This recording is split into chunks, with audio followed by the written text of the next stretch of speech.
Hi everyone, it's Dr. Deskins. I'm going to provide feedback via video on your week 5, module 5.1 assignment.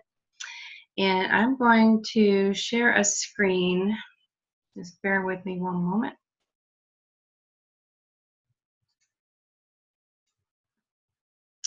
So hopefully everyone can view this screen. So what I did is I opened up the attachment to follow the rubric for this assignment. And as many of you know, or all of you do know, that Google Analytics does not work with the free version of the WordPress.com blog site.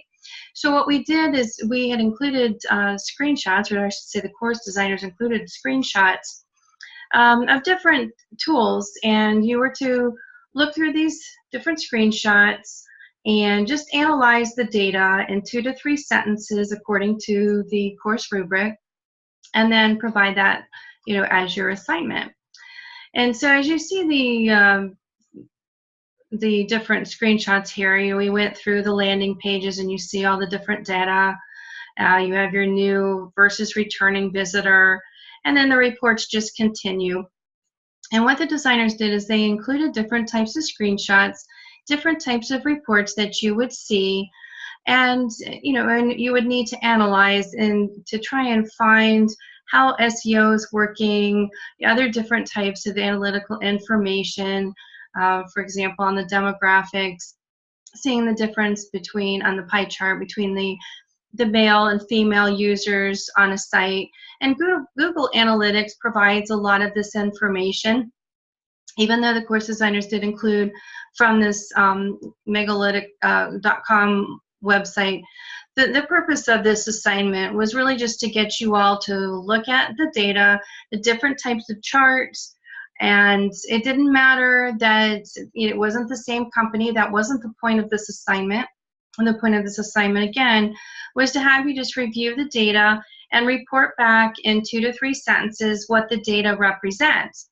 Now, the majority of you did include the data to show, you included the statistics, percentages, and all that information is correct, and that's how you were to report. You could have also referred, to the different dates. Really just what they're wanting and to meet the course requirements is for you just to look at the different information. So on your acquisition overview, for example, which was your last report, you would have looked at this pie chart with the different colors, and you could have said that how 50.7% of the the channel information was from organic search, and 21.1 is from referrals, and then and then on from there. It's very difficult to see what the social percentage was, but obviously if you add up the other 3, you could have come to a conclusion what the remaining of that total 100% was. So you would know what your social channel is there. Then you have the different sessions. So really any of the data on these charts, you just would have made a reference to that for this assignment. And then on the grading rubric, the rubric breaks it down according to each of the screenshots that were provided for the assignment.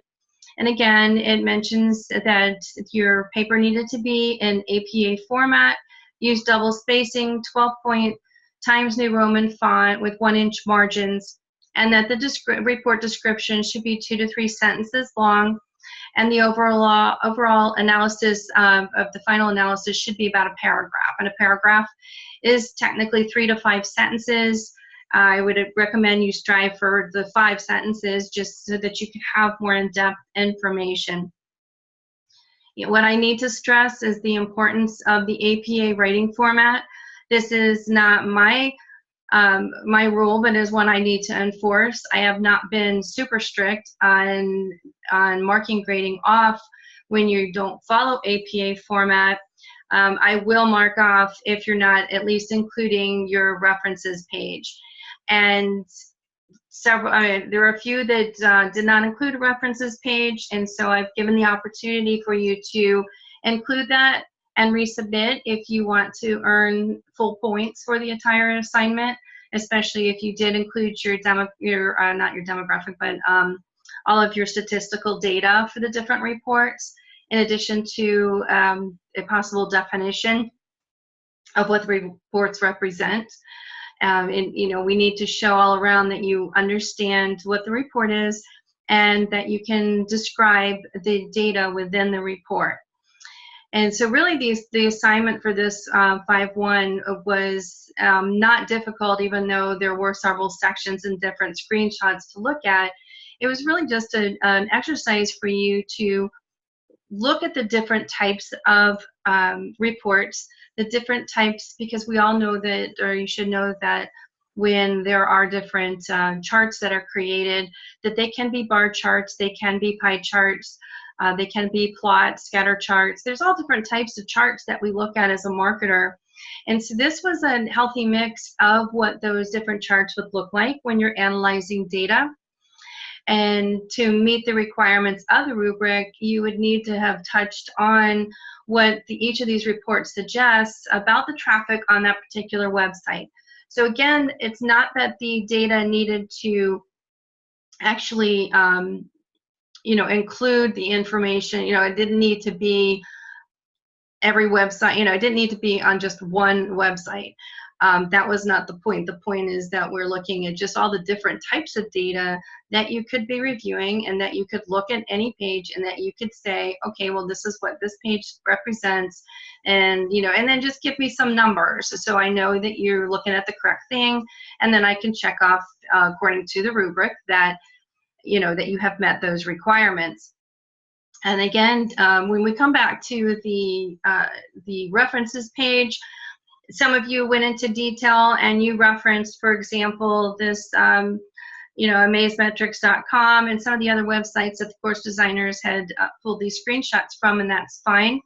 That is, technically the correct way, where if you're pulling different charts like this, you would reference them in a references page in proper APA format. However, if you only were to reference, for example, Google Analytics, that is fine as well. What I am looking for to meet the writing and articulation of response requirements is that you're including at least one in-text citation, and that you're also including at least one reference. And so, for example, if you were to say you wanted to cite Google Analytics for the entire list of reports, that's fine. Just somewhere in your paper, please make a citation that where you have Google Analytics, and then the year of, for example, on one of these reports, if I were to go to, again, you didn't need to go to any of these websites, but you could have either listed it, well, for example, here on the demographic overview, it's got the date of December 25th, 2015 to January 24th. Obviously, it's still of 2015. And the point of this page was to show you the bar chart and the pie chart on where the demographics are split and how the different age groups are. So if you were going to make a citation in your description of the demographic overview, you could have put in there at the end of your paragraph, or your 3 sentences, or one of your sentences, you could have put Google Analytics, 2015, and put that in parentheses, or however you would have listed that as a citation, and then you would have included it in a references page at the very end of your paper. Again, I did not mark off I didn't go heavily into the actual formatting of your paper, even though I could have. These guidelines, they're not options, or for you to either do them or not.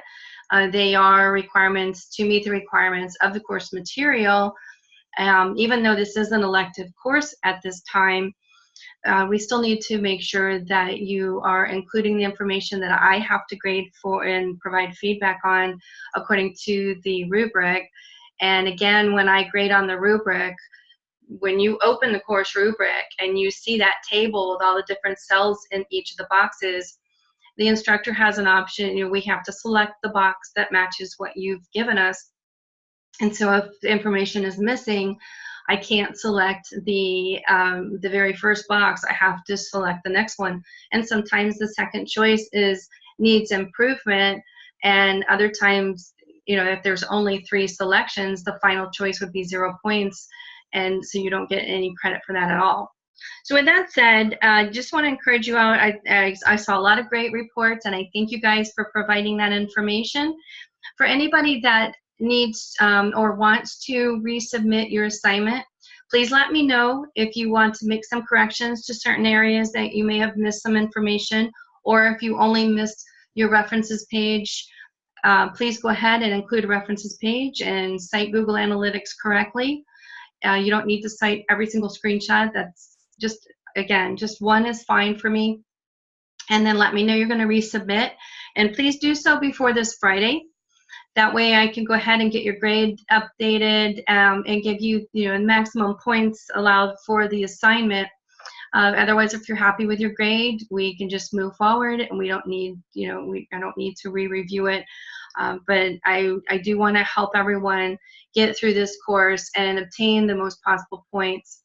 And I will note that throughout your documents, I will highlight certain areas where, for example, if you're continuing to begin sentences with the word this, again, this is an unclear antecedent, and if you're running Word and using Grammarly, it will mark this and tell you that you need to be more clear on what the subject is. And even though this may have been you're analyzing these reports and giving 2 or 3 sentences, to properly work on your APA format, you would analyze it and say, instead of saying this report, you would just simply rewrite to say the demographic report, or in the demographic report, we see such and such data, and then you just list the data. I'm not going to get too heavily into anthropomorphisms, even though I have marked it in the pages on some of the documents, and that's where you would supply information that you're giving human actions to an inanimate object. And so again, look through your APA manual, check the APA style blog, look at the Writing Center for SHNU, and find out how to avoid these common pitfalls so that you can get top the score in all of your courses here. Because I know that myself and with the other instructors, I would hope as well, our goal is to help you guys get through these courses and to pass. Again, if you have not even submitted any work, I appreciate that you do get your submissions in. I have no problem grading old assignments that have not been turned in. However, if you just ignore turning them in, then I can't grade something that's not there. Again, I hope the information is helpful. I'm here to work with you guys, and I hope you're learning a lot. It seems like you guys are learning as you're getting through this course material. Again, I thank you, and I look forward to going through your week module 5-2 assignment. I should be getting those grades up shortly. And I thank you guys for watching this, and I hope you have a great day. Thank you so much. Bye-bye.